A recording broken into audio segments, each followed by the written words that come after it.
Victorian era was a time of great scientific and technological advancement, but also a time of rampant disease and poor sanitation.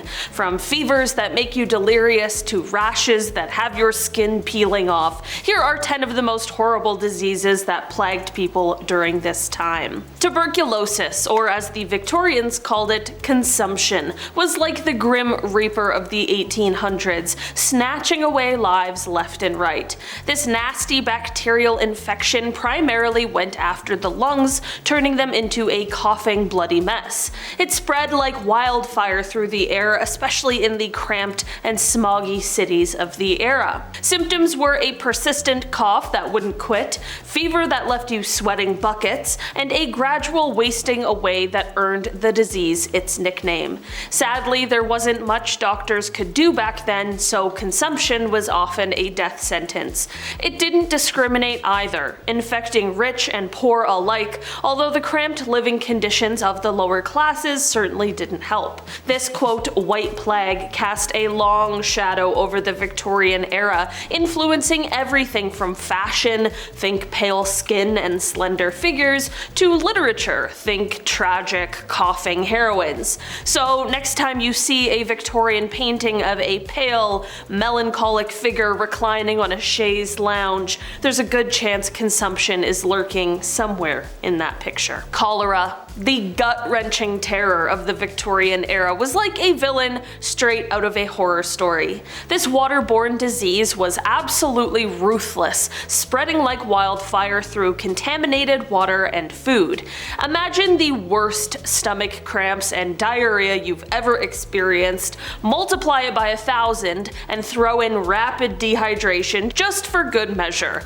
That's cholera for you. It wasn't just unpleasant, it was often a death sentence, with victims sometimes succumbing within hours of showing symptoms. The fear of cholera gripped Victorian society, fueling panic and even sparking riots. It wasn't just a health crisis, it was a social one, exposing the appalling sanitation conditions of the time and forcing the government to take action. The cholera outbreaks led to major public health reforms like improvements in sewage systems and water supplies, making it a turning point in the history of sanitation. So while cholera was undoubtedly a nightmare, it also served as a wake-up call, leading to a much-needed revolution in public health. Scarlet Fever is a disease that I first heard about reading The Velveteen Rabbit as a kid, and I was absolutely terrified of getting it. That's a very true story. I didn't know at the time how valid that fear was because it absolutely sounds completely terrible. Scarlet Fever would cause a high fever, a sore throat, and a rash that felt like sandpaper. But this wasn't just any rash. It was a telltale sign of a nasty bacterial infection that could cause serious trouble. The fever could get so high that it caused delirium, and the rash could spread all over your body, making the skin peel off in sheets. But that wasn't even the worst of it. If scarlet fever went untreated, it could lead to some seriously scary complications like rheumatic fever, which could damage the heart, and kidney disease. So while it might sound like a mild illness based on its name, scarlet fever was a very real threat in the Victorian era. Thankfully, with the advent of antibiotics, it's no longer the menacing force that it once was. Typhoid fever was a real nightmare in Victorian times, caused by a nasty bacteria called Salmonella typhi. It spread like wildfire through contaminated food and water, especially in those overcrowded and grimy cities. Imagine feeling like you've been hit by a truck. High fever, splitting headache, tummy aches so bad you just wish you were dead, and sometimes even just a creepy rash. But that wasn't even the worst part. Typhoid could cause internal bleeding, organ failure, and even death. Even Prince Albert, Queen Victoria's hubby, wasn't immune to this nasty bug, and it sadly took his life. Typhoid was a grim reminder of how important clean water and sanitation are, and it played a big role in pushing for public health reforms during the Victorian era. So next time you're enjoying a glass of clean water, remember those poor Victorians who weren't so lucky. Diphtheria was like a dark cloud hanging over Victorian families, especially those with young ones. This nasty bacterial infection went straight for the throat, creating a thick grayish coating that made swallowing and breathing a nightmare. It was like having a monster in your throat, and sadly, it often won the fight.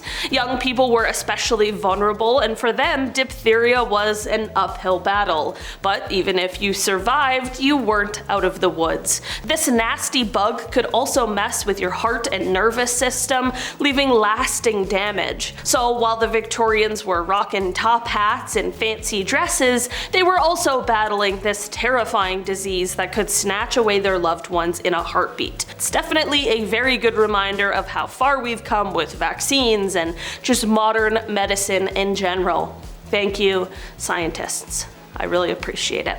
Smallpox during the Victorian era was like a super contagious flu, but way worse. It caused a high fever and this nasty rash that would leave your skin covered in scars, kind of like chickenpox but on steroids. So I'm realizing there was a lot of rashes in the Victorian era, which is kind of creepy. Unfortunately, it often killed people, especially those most vulnerable. It was so widespread that almost everyone caught it at some point in their life. Imagine a world where you are constantly worried about catching a disease that could disfigure you or even kill you. In fact, smallpox was responsible for millions of deaths worldwide throughout history. In trying to find a silver lining in a very dark cloud, smallpox actually played a huge role in the development of vaccines. Edward Jenner, a clever doctor, figured out that if you gave people a milder version of the disease, cowpox, it actually protected them from smallpox. This ended up being the world's very first vaccine, and it was a total game changer.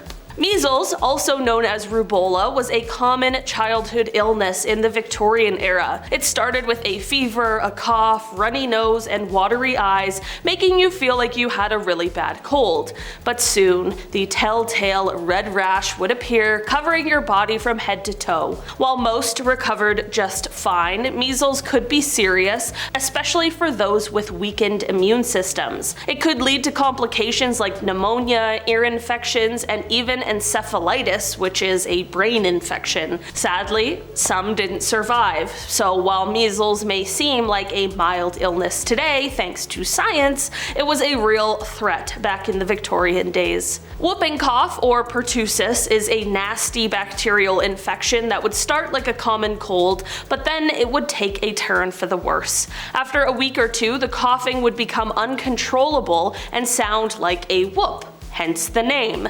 Imagine someone coughing so hard that they couldn't catch their breath, turning blue in the face, and then vomiting from the strain. Not a pretty picture, right? Adults weren't immune, but the disease hit young people the hardest, sometimes even causing brain damage or death. And sadly, there wasn't much doctors could do back then except for try to ease the symptoms and hope for the best. So the sound of that whoop echoing through a Victorian household was a terrifying reminder of just how vulnerable people were to infectious diseases before the days of preventative medicine and antibiotics. Syphilis was like the Victorian era's dirty little secret. It was a sexually transmitted infection caused by bacteria, and let's just say that it wasn't a super fun time for anyone who caught it. The disease went through several stages, starting with painless sores and eventually leading to nasty rashes, all sorts of weird stuff happening to your organs, and even messing with your brain. In the Victorian era, it was a taboo topic, so people didn't really talk about it openly, which made it even more difficult to deal with. There were some treatments available, but they weren't always effective, and even the treatments themselves could be pretty dangerous. This meant that syphilis caused a lot of suffering and even death, not to mention social stigma for those affected. It was a real problem back then, and its effects rippled through society, affecting everything from public health to personal relationships. And finally, closing out our list today, we are talking about the flu. flu as we all know it today. It was a major player in the Victorian era's disease scene. It wasn't just a sniffles and stay home from school kind of thing either. This nasty virus hit hard, causing high fevers, intense body aches, and a cough that simply would not quit. Back then, they didn't have the fancy antiviral meds or vaccines that we have now, so the flu could take a serious turn, sometimes leading to pneumonia and even death. It was especially dangerous for vulnerable groups like the elderly and young ones, and just imagine entire households knocked down, businesses shutting their doors, and just a general sense of dread hanging in the air every single flu season. It's no wonder that the Victorians were always on edge when it came to this seemingly unstoppable illness. Luckily, science has come a long way since then, and we are much better equipped to deal with the flu, but the Victorian experience serves as a reminder of how quickly a virus can spread and how important it is to take preventative measures. Alright guys, that has been our list for today. Thanks so much for checking it out. I've been your host today, Olivia Kozlowski, and I will see you again soon. Goodbye!